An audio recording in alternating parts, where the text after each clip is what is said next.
very much about what brought you to talent. And so I was excited to hear as you guys are. So give us a little story about what brought you here. Thank you very much to Patrick and everyone for this opportunity. I guess to be able to just sit here and share my story. I guess for me it's a dream to be able to sit in front of people and talk, public speaking.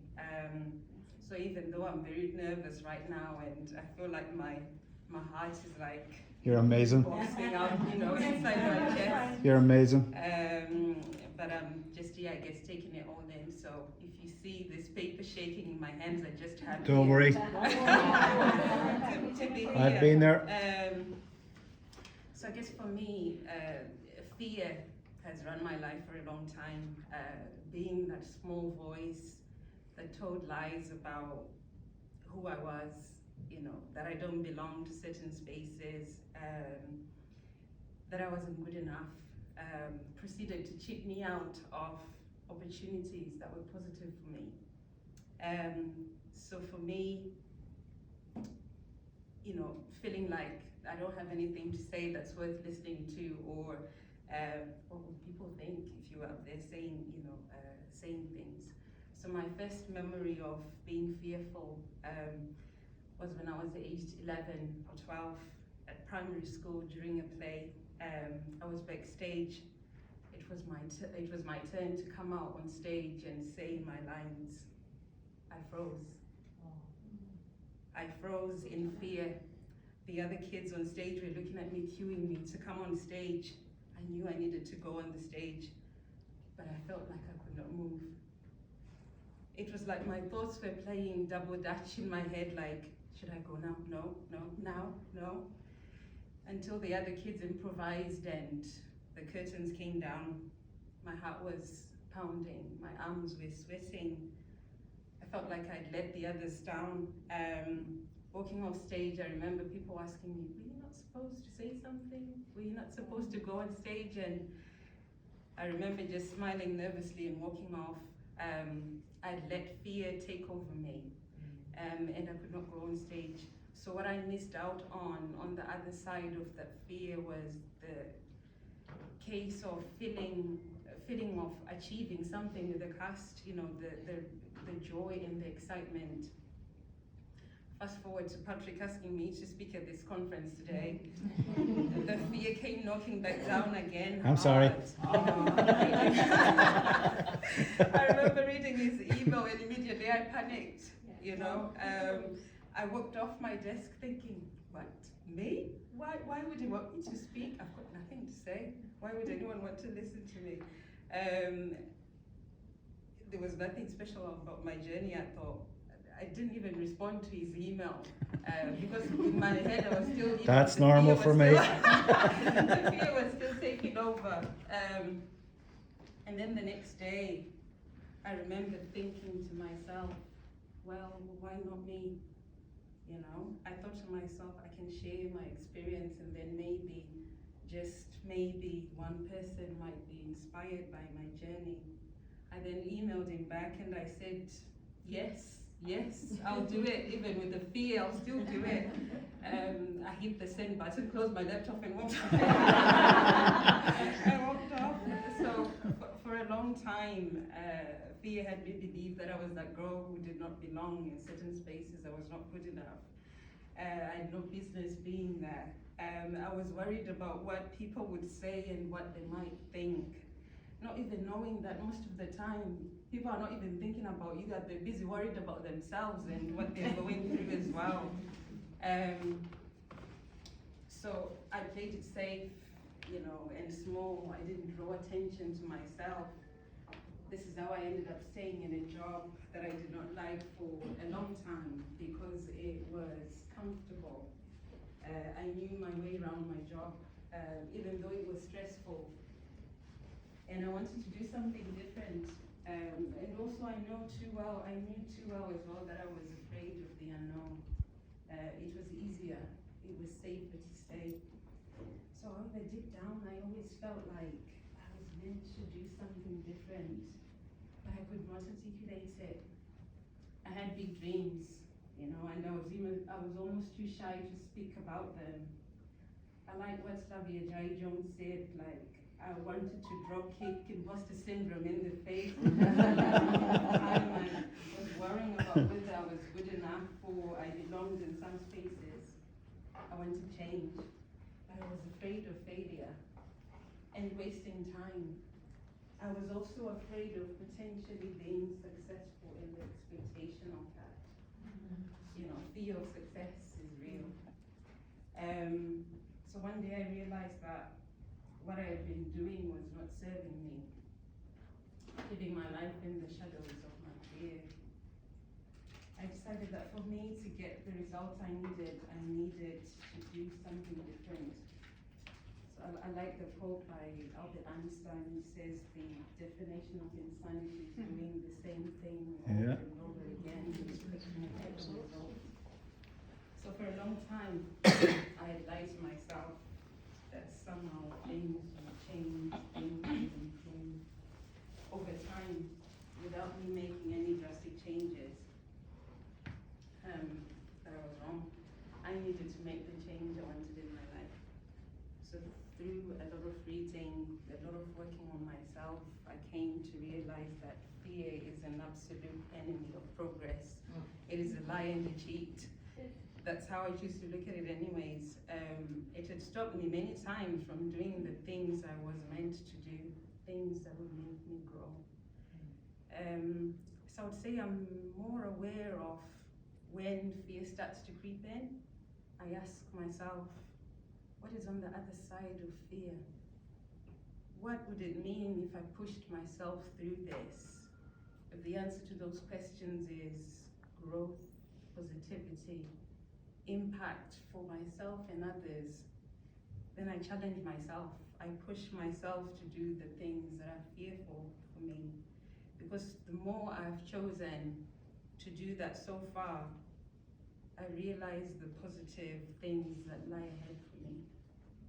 So in terms of what brought me to BuzzStart,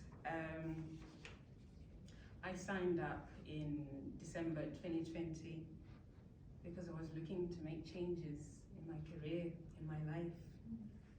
So BuzzStart, mission statement intrigued me. This was at a time when I needed empowerment myself.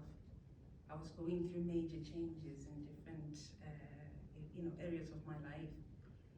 So BuzzStart was the bridge I needed to get to the other side of those fears. So 2020, as we know, for a lot of people was a significant year, the pandemic. For me, I went through major life changes. I lost family members to COVID in April 2020. Then a few months after that, my marriage broke down. This was by far the most painful and difficult time that I went through. I found myself being a single parent and raising 2 kids on my own. Even more difficult, of course, because of the pandemic. I remember questioning myself, asking myself, blaming myself. That old friend, fear came knocking back again, with negative self-talk. If I had supported him, maybe things would have been different. If I had listened to him a bit more, maybe things would have been different. If I had seen him in a different way, maybe things would be different. After all, I'm a social worker, I support people, I listen to people for work. How could I have failed at this? So I felt guilty for a long time. I found myself breaking down, crying myself to sleep, trying to make sense of what was happening. I remember my kids went through it with me. They had questions, some of which I couldn't even answer. But I kept encouraging them, to talk, to be open. But it was hard seeing them navigate that as well, their new life without their dad. I remember having a conversation with my daughter's teacher. She was 6 at the time. And she said, "Rula is so sad. She's not herself anymore. She's crying, asking for a dad." So that was hard for me because obviously I couldn't give her that. I was only mom, I could only show her that I loved her and be there for her and spend time with her. My son, on the other hand, he was about 9 at the time. He was quiet, he bottled things up. So when I did ask him, sometimes he would want to talk, sometimes not. But when he did say, I could see that he was sad and his heart was breaking as well. Sometimes I tried to be mom and dad, but I quickly realized that was a very dangerous and unsustainable thing for me to do. I could only be mom, right? I could only love them the way I knew how to and reassure them no matter what. So I remember friends and family at the time, you know, being very encouraging, saying you have to be strong for your kids. And I could understand that, you know. But I remember also thinking to myself, who is strong for me? Because I am breaking and this is hard. And I remember my sister and my friends, you know, they're only a phone call away, but when I put that phone down, I'm alone with my own thoughts. You know, I remember watching quite a lot of positive videos and listening to music and things at that time. And I watched this lady, Mel Robbins, I don't know if anyone knows her, she's talking about anxiety, and she said, no one is coming to save you. No one. You are your own savior. And I thought, gosh, okay. You know, I thought, but she is so right. You know, this is true. I have to figure out what I need to do to get myself out of these circumstances. I cannot let this define me. I cannot keep this, you know, let this keep me down. I prayed, I meditated a lot, did therapy as well.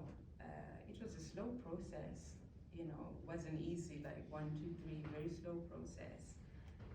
I remember listening to this lady, Tasha Cobb, she's a gospel artist, and yes, her song, I'm no longer a slave to fear, for I am a child of God.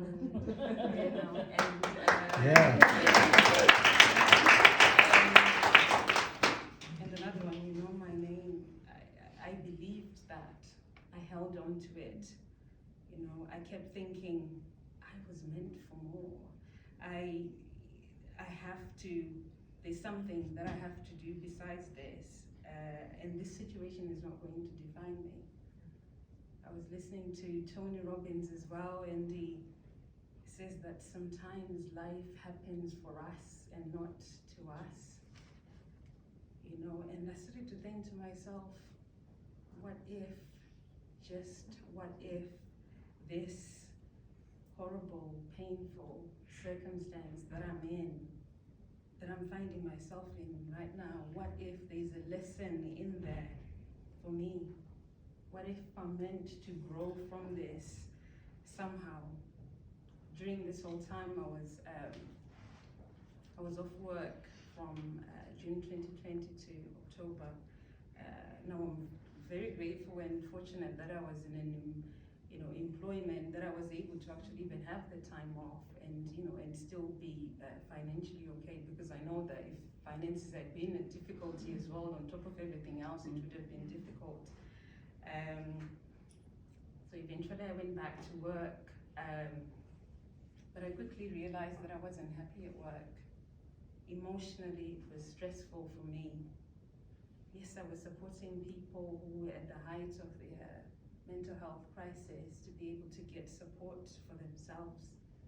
But often I found it very heartbreaking. I felt like I'd done this work for a very long time, and I was ready to provide impact in a different way. I'd been interested in technology for a long time.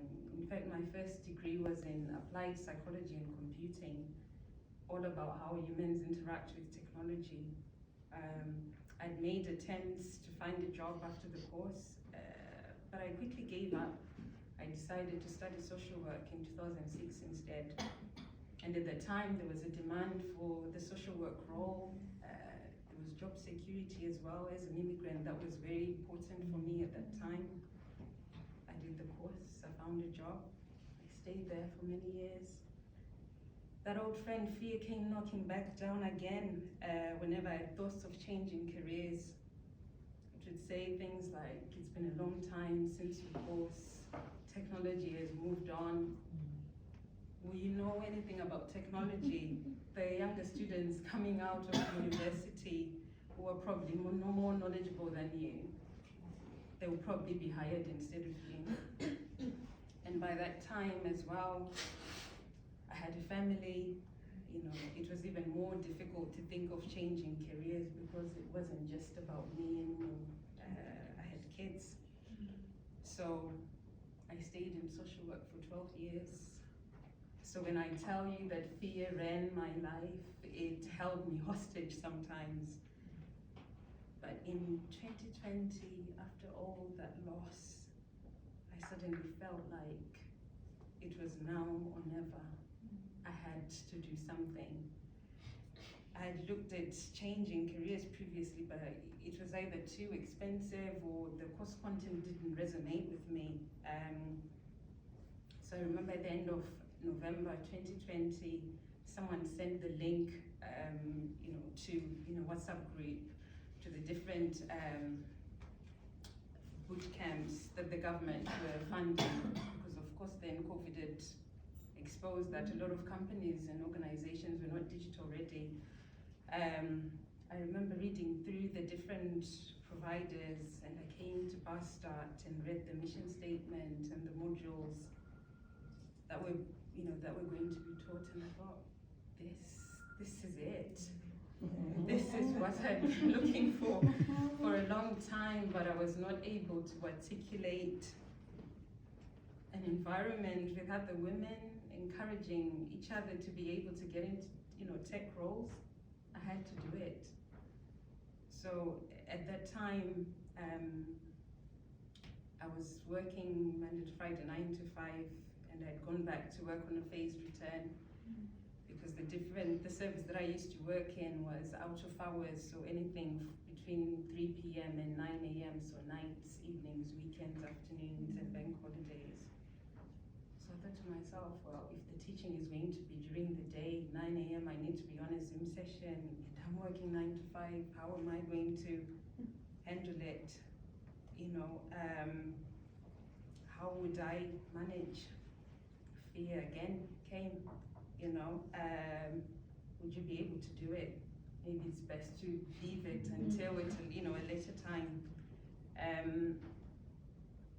But I was lucky that my mom was able to come and support me with the childcare. So then when I went back to my normal service of out of hours, during the day I would be available. But then I thought, well, if I'm coming from a night shift, would I be able to sit there at 9 o'clock and do a Zoom session? How would that work? So again, all of that negative talk was coming, and I was thinking, I don't want to start this course and then have to drop out. But at the same time, as I was questioning myself and all this self-doubt was creeping in, I still felt like I need to do this. I need to do something different. And I remember speaking to my mom and my sister at the time in terms of trying to figure out how I would do it. I remember doing the initial application form, and dragging my feet a little, with the next part of the application process. Fear again, how would I complete it? Would you finish? Would you not? But there was just something strongly, like I said, that I felt. I decided to, I emailed Patrick, and I was just, honest, and I said, you know what, I'm very nervous, and I want to take this opportunity, but at the same time, I don't want to start and drop out and someone else miss out on a spot. I acknowledge that the next 12 weeks would likely be very stressful for me because of everything else I was doing anyways. But at the same time, I thought, if I committed at the end of that 12 weeks, I would look back and think to myself, wow, you did it, So I decided to sign up. And that was the first step in me not letting my fear hold me back. I remember I used the quote by Jack Canfield that says, everything you want is on the other side of fear. So to remind me that there's so much more growth and positivity just on the other side. If I feel the fear and decide to do it anyways, I will be able to gain something positive and beneficial, maybe not only for myself but for others. And putting myself forward to do all these scary things doesn't mean I'm not afraid, but I'm just choosing to not let the fear win. So being on talent was the beginning of me making the best decisions I've ever made in terms of investing in myself and my growth. So talent really showed me what was possible in terms of my career. Most importantly, it helped me look within in terms of what I already had that was valuable to any employer that I could contribute.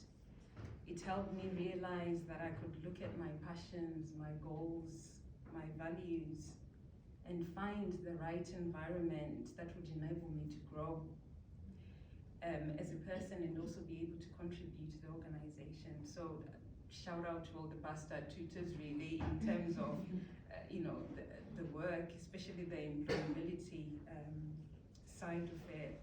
Because for the first time I understood that the interview process is not a one-way street. They are interviewing me as much as I am interviewing them. So knowing my values and my passions and my goals, I'm able to then think to myself, is this employer the right fit for me?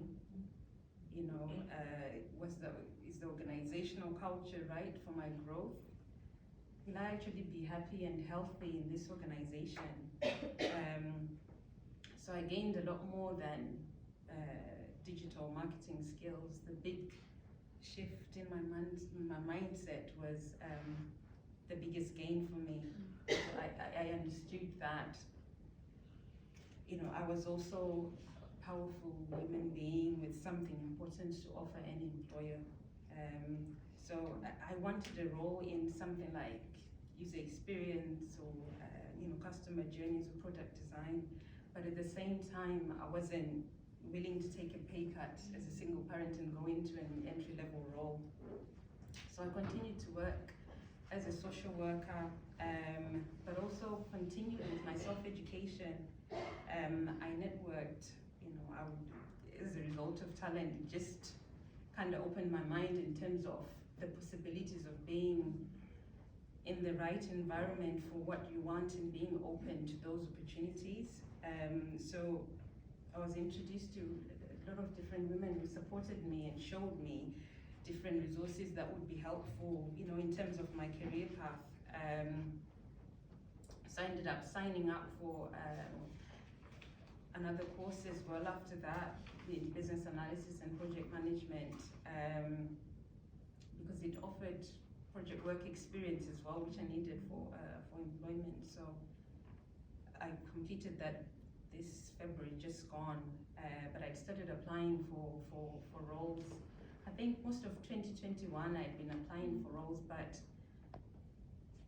there was still that fear of not being ready, not being good enough, and not knowing, where I wanted to be. I remember saying this to Patrick. There was once someone reached out to me on LinkedIn and said, "Oh, we saw your CV, and in terms of digital marketing and all your skills, I think you would be a great fit."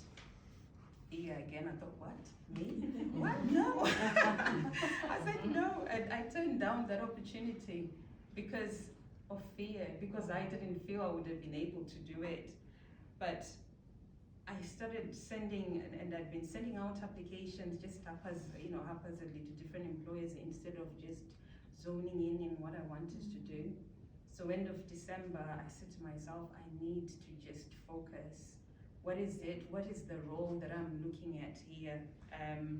So my skills are in healthcare, social care, can say tech now, in business analysis and project management. I've got very unique skills. And I thought, okay, I'll focus on business analysis because I know I'll be able to then venture out and all of those things around user experience and customer journey and product design. I can be able to then do that as well. Did applications, and I remember receiving an invite for the systems and solutions business analyst role. Initially, I was like, oh my gosh, can I do this again? Might be too technical. And I remember this lady who was helping me with interviews said, can you do this? Because this is likely to be too technical. Then I thought, okay. But then I said to myself, you know what? I'm going to go for it. I am going to read and prepare for this. If I get that role, I'm going to learn and I am going to grow. If I don't get that role, I'm going to learn from the interview experience. And if I tell you that interview was the best interview I've ever had because it felt like we were having a conversation, and I got the job. You know?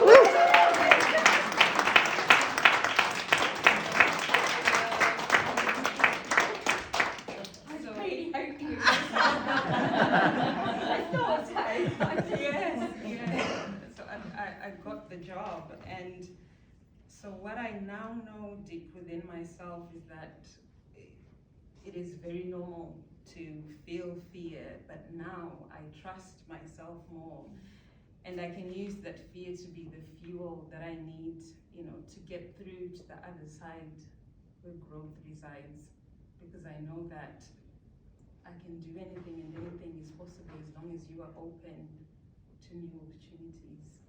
So, absolutely. I think that turning the fear into fuel might be one of your very many superpowers. But yeah, it's been an amazing experience being on talent, because it's just opened my mind to just the different opportunities in terms of tech as well, especially with everything else that's happening now. So yeah, I'm just very grateful for the experience, and obviously very happy to be here with all you ladies and with everything else that you're doing. So Patrick, thank you so much. You're welcome.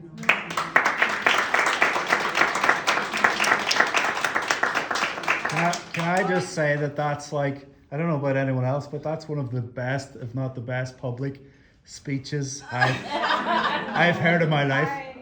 And I'm not joking. I listen to and I write a lot of stories, and that absolutely props to you. Amazing, and to have the courage to share it in such an honest and open way. I know what that took, so thank you very much. Thank you so much. I'm so glad you admitted a lot of what you did in that, because I was at that first question that Patrick sent and it took me like 2 days. I got, my name is Zoe. I really don't know what to put after. I could have told you your name. Yeah, exactly. I just couldn't think of what to put. And sitting there was so much easier than looking at that question and on my phone going, no, I can't answer it. I don't know what to talk about myself, but you saying everything you have and everything about fear, I resonate with, and I'm sure many people in this room resonate with as well. It's awe-inspiring, really, so thank you for sharing that. That was amazing. Well done.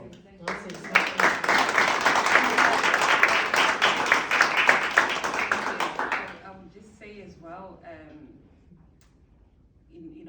I remember last year during August and July, and I was busy writing like my most audacious goals, and I reluctantly wrote public speaking down.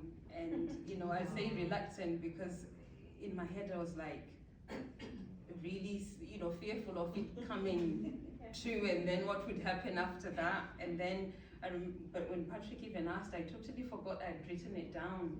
And then 2 weeks ago I thought to myself, my gosh, I wrote this down. And it just showed me the power of writing your goals down and working towards it, because if you work towards something and if it's written down, you're putting it into action then. You know, you're putting it into action and just step by step, bit by bit. So yeah, thank you so much for being here. It's an amazing thing. So thank you.